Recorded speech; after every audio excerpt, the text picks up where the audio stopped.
तुमच्या जाहिरातीसाठी एक संधी मोठ्या प्रेक्षकांपर्यंत पोहोचवा. व्यवसाय असो किंवा इव्हेंट, विकासनामा सोबत जाहिरात करा. स्क्रीनवरील नंबरवर आजच संपर्क करा. विकासनामा, तुमचा आवाज, तुमची जाहिरात. तसंच विकासनामाला सबस्क्राईब करा आणि अपडेटेड रहा. नमस्कार, मी विकास मिरगणे. विकासनामा डिजिटल प्लॅटफॉर्म मध्ये आपलं सर्वांचं स्वागत. चर्चा करतोय विकासासंदर्भामध्ये. सध्या कर्जत मध्ये जे आहेत वेगवेगळे प्रकल्प येत आहेत. टाटाचा येतो, टोरंटचा येतोय, धरण येत आहेत कर्जत मध्ये. मात्र सगळ्या पर्यावरणावर, पर्यटनावर घाला घालण्याचं काम राज्य सरकार असतील किंवा खाजगी कंपन्या सध्या सुरू झालेल्या आहेत. त्यामुळे कर्जतचा विकास जो आहे तो होतोय. मात्र जो कर्जतची ज्या पद्धतीने कर्जतचा विकास, ग्रामीण अटॅचमेंट जे आहे ती कुठेतरी कर्जतला दूर लोटते की काय, या विषयावर बोलण्यासाठी मी आलेलो आहे. टोरंट सध्या ही जी कंपनी आहे ती इकडे येते आणि पूर्णपणे गाव उद्ध्वस्त करते. विकास होतोय पण गावकऱ्यांचा विकास होणार नाही, त्या कंपनीचा विकास होणार आहे. त्यामुळे गावकऱ्यांची घरं जाणार आहेत, पर्यटन जाणार आहेत, झाडं जाणार आहेत. मग निसर्ग कुठे असणार आहे? ज्या निसर्गावर लाखो लोक रोजगाराचा प्रश्न निर्माण झालेला आहे, याच निसर्गावर मुंबईकर कर्जतमध्ये येतात. हाच निसर्ग पावसाळ्यातला असेल, याच्यावर लोक पर्यटन येतात. निसर्गाचं बहरलेलं कर्जत आता कुठंतरी उद्ध्वस्त करण्याचा प्रयत्न जो आहे तो राज्य सरकारच्या माध्यमातून होतोय, खाजगी कंपन्यांच्या माध्यमातून होतोय. त्यामुळे गावकरी ना उद्ध्वस्त करण्याचा प्रयत्न होतोय. याच अनुषंगाने सर स्वागत आहे आपल्यासोबत. आपल्यासोबत गावकरी आहेत.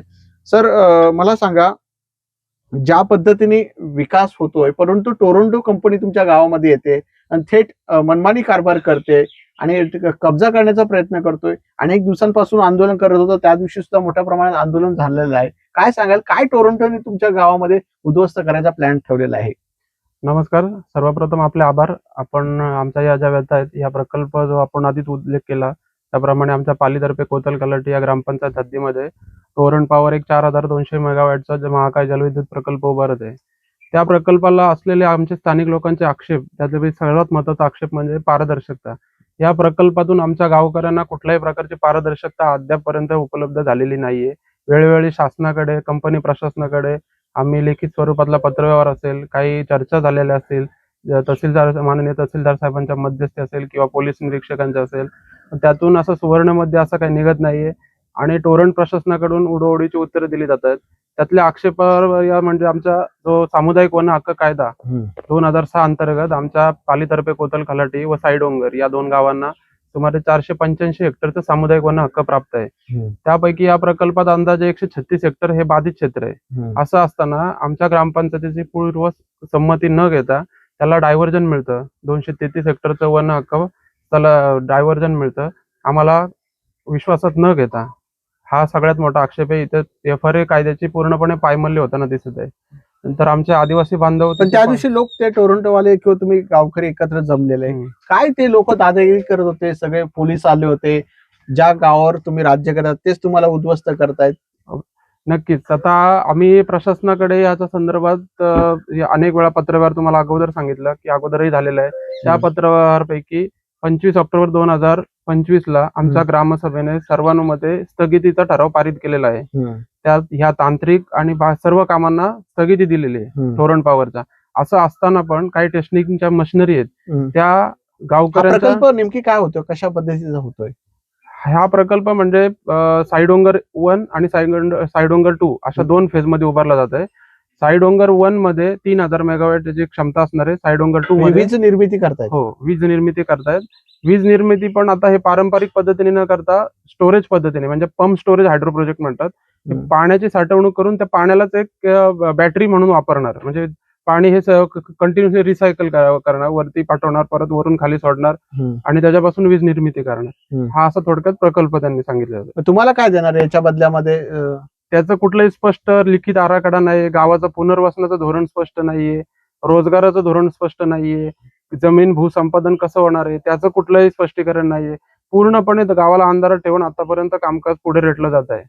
त्याच्यामुळे आमचा या प्रकल्पाला ठाम आणि निश्चितपणे विरोध दर्शवत आहोत. तुम्ही मग प्रकल्पग्रस्त किंवा पुनर्वसन समिती वगैरे अशी गठीत केली का, जे कुणाशी बोलणी तुम्ही करणार भविष्यामध्ये? कर्जतचे राजकीय नेते येतील, पैसे घेतील, खातील, भ्रष्टाचार करतील. आम्ही सर्वसामान्य इथेच राहणार आहोत. जे राजकीय नेते करतील, जसं रिलायन्स पाईपलाईन मध्ये पैसे खाल्ले, इतर प्रोजेक्टमध्ये कर्जतचे राजकीय नेते पैसे खाण्यात एक्सपर्ट आहे. मग तुम्ही आम्ही कुठे? इथे भांडणार कोण? जे भांडणार ते पैसे खाऊन जातील. तुमचं आमचं हेच राहणार आहे. याच्यावर काय तुमची भूमिका असणार आहे? एक्झॅक्टली. आता आपले जे सारखे प्रसार माध्यम आहेत त्यांच्यामधूनच आम्हाला लोकशाहीतून आम्ही आमचा अधिकार मागतोय आणि आमचं गाव हे कायद्याचा आदर करणारं गाव आहे. आजपर्यंत इथे 1.5 वर्षापासून त्यांचे प्रकल्पाच्या संदर्भात काही कामकाज चालू आहेत, तांत्रिकदृष्ट्या असतील, अतांत्रिक असतील, पण आजपर्यंत कायदा सुव्यवस्था निर्माण होईल अशी परिस्थिती इथे उद्भवली पण नाहीये आणि आजपर्यंतच्या हिस्ट्रीमध्ये पण नाही गावाच्या. आम्ही कायद्याचा आदर करणार आहोत याचा अर्थ असा नाही व्हायला पाहिजे की प्रशासनाने आम्हाला कुठे म्हणजे पायदळीच तुडवले जायला पाहिजे. तर आम्ही आमचा अधिकार आपल्या माध्यमातून असेल, काही सामाजिक संस्था आहेत त्यांच्या माध्यमातून हे लोकशाहीचे सरकार आहे, लोकशाही माध्यमातूनच मागणार आहोत. मूळ मुद्दा असा आहे की मग पुनर्वसन करायचं असेल तर काय तुमच्या मागण्या, की बाबा तुम्हाला हे पाहिजे, आम्हाला हे पाहिजे, असं काय ठरवलंय का? कंपनी परत पहिली गोष्ट म्हणजे पुनर्वसन होणार आहे की नाही होणार आहे याचंच कुठलीही स्पष्टीकरण द्यायला तयार नाहीये. त्याच्यामुळे तो मुद्दा जो आहे पुनर्वसनाचा तो पूर्णपणे अजूनपर्यंत आम्ही अंधारातच आहोत. कंपनी एक बाजूला म्हणते, तोंडी आश्वासनं देताना म्हणते की पुनर्वसनच नाहीये इथे, पण जेव्हा त्यांचे पेपर्स वर्क सांगतात की तिथं पुनर्वसन आहे, मग ते पुनर्वसन जर आहे तर त्याचं किती प्रमाणात आहे, कसं असणार, त्याचं स्वरूप काय, त्याची धोरणं काय, हे आम्हीच त्यांच्याकडे मागतोय. पण ते आजपर्यंत कुठल्याही लेखी स्वरूपात द्यायला तयार नाही. किती गावं जातात तुमच्या याच्यामध्ये? आता या प्रकल्पामध्ये त्यांच्या पेपर वर्क नुसार 6 टोटल गावं प्रकल्प बाधित येतात. कुठले? ढाक आहे, पाली आहे, पोटल आहे, आंबोट आहे आणि भालेवडी आहे. ही गावं प्रकल्प बाधित म्हणून ऑन पेपर डिक्लेअर आहेत. सगळी गावं उठवली जाणार नाही. त्याच्यामध्ये प्रकल्पाची इंटेन्सिटी वाली जास्तीत जास्त इंटेन्सिटी ही ढाक आणि पाली या 2 ग्रामपंचायतीमध्ये जास्त आहेत, बाकीच्या ग्रामपंचायतीमध्ये कमी आहेत. मग तुम्हाला जागा तर कुठे जायचं? डायरेक्ट थेट कर्जतला जाणार की काय? आमच्या गावकऱ्यांचा पहिली गोष्ट म्हणजे आमचा असं निसर्ग संपन्न परिसर सोडून जाण्याला नाही, याला आमचा तर नकारच आहे. कंपनी प्रशासनाकडून आम्ही तेच मागतोय की तुम्हाला जर एखादं हे विकासात्मक काम तुम्ही म्हणता याला, पण फक्त हायड्रो प्रोजेक्ट उभं करणे हा एक विकासात्मक काम आहे का? हे पण त्याच्या बरं. ह्या प्रकल्पाव्यतिरिक्त महाराष्ट्रामध्ये एकूण असे PSPचे 22 प्रकल्प प्रस्तावित आहेत. मग खरंच महाराष्ट्राला त्याची गरज आहे का तेवढी? याचाही कुठेतरी सरकारने पण विचार केला पाहिजे. मूळ मुद्दा असा आहे की मग आता गावकऱ्यांची भूमिका काय पुढे ठरवलं? अधिकारी वगैरे काय कुणा त्यांच्या बाजूने आहेत की तुमच्या बाजूने आहेत? गावकरी अजूनही एक मताने सगळे गावकरी एकत्रच आहेत. नाही, अधिकारी कर्जतचे अधिकारी, तलाठी असतील, तहसीलदार अजूनपर्यंत तर आमच्या बाजूने असं पॉझिटिव्हली काही आलेले नाहीये. म्हणजे येतात का इकडे? यायला येतात, आमच्या चर्चाही झाल्या, पण पाणी करायला येतात की पैसे मोजायला येतात? ते आता त्यांनाच विचारायला लागला प्रश्न. तुमच्या बाजूने काय बोलतात का? हे तुमच्या बाजूने बोलतात की त्यांच्या बाजूने बोलतात? आता सध्या तर कंपनीच्याच बाजूने सगळं चालू आहे. अधिकारी पण बोलतात? हो, अधिकारी त्यांच्याच बाजूने बोलतायत. आजपर्यंत आम्ही आमच्या मागण्या ज्या मागितल्या होत्या, आम्ही जे पारदर्शकता मागितली होती त्या बाबतीत आम्हाला अधिकारी बोलतात जागा द्या, पैसे देतो, सगळे बोलतात का? ह्याला फक्त विकासात्मक काम हे एक शब्द उच्चारला जातो, शासनाकडून असेल, कंपनीकडून असेल, पण ते विकासात्मक काम उभारताना बाकीच्या गावाचा विनाश करताय का नाही हे कोण बघणार? ह्याचं पण आहे. इथे जर तुम्ही बघत असाल तर किती मोठ्या प्रमाणात अधिकाऱ्यांना, त्या कंपनीला हाकलून का देत नाहीत? आता तुम्हाला पहिलं सांगितलं आम्ही कायद्याचा आदर करणारी माणसं आहोत. आम्ही जे कायद्याने, संविधानाने आम्हाला घटनात्मक अधिकार दिले त्याचा वापर करून आम्ही आमचा पत्रव्यवहार, आमच्या मागण्या ह्या पुढे मांडतोच आहोत. पुढे जाऊन आम्ही याच्याबद्दल एक जन आंदोलन मोठं उभारण्याचं पण चालूच आहे. त्याच्यात कोर्टमध्ये, हायकोर्टमध्ये जनहित याचिका दाखल करणं, NGT मध्ये ते पर्यावरण मंजुरी मिळाली त्याला NGT मध्ये आव्हान देणार आहोत.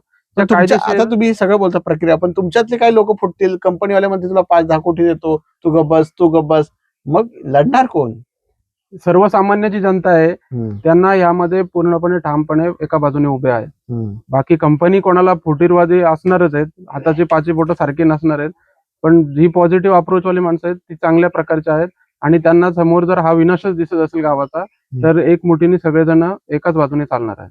हे होते तरुण. आपल्या त्यांनी सांगितलं गावाची व्यथा. आपण गावकऱ्यांसाठी एकत्र आहोत आणि गावाचा विकास करण्यासाठी ज्या पद्धतीने तरुणाई एकत्र आलेले, कुठले आमचं गाव उद्ध्वस्त होता कामा नये, हा निसर्ग हा बहरलेला आम्हालाच पाहिजे आणि चुकून कुणी जर चुकीच्या पद्धतीने काम करत असेल तर आम्ही न्यायालयीन लढाई आणि जर आमच्या विरोधात गेलं तर आम्हाला रस्त्यावर उतरावं लागेल, अशी भूमिका इथले तरुण गावकरी व्यक्त करताना दिसून येते. सर, खूप खूप शुभेच्छा. तुमच्या जाहिरातीसाठी एक संधी मोठ्या प्रेक्षकांपर्यंत पोहोचवा. व्यवसाय असो किंवा इव्हेंट, विकासनामा सोबत जाहिरात करा. स्क्रीनवरील नंबरवर आजच संपर्क करा. विकासनामा, तुमचा आवाज, तुमची जाहिरात. तसंच विकासनामाला सबस्क्राईब करा आणि अपडेटेड रहा.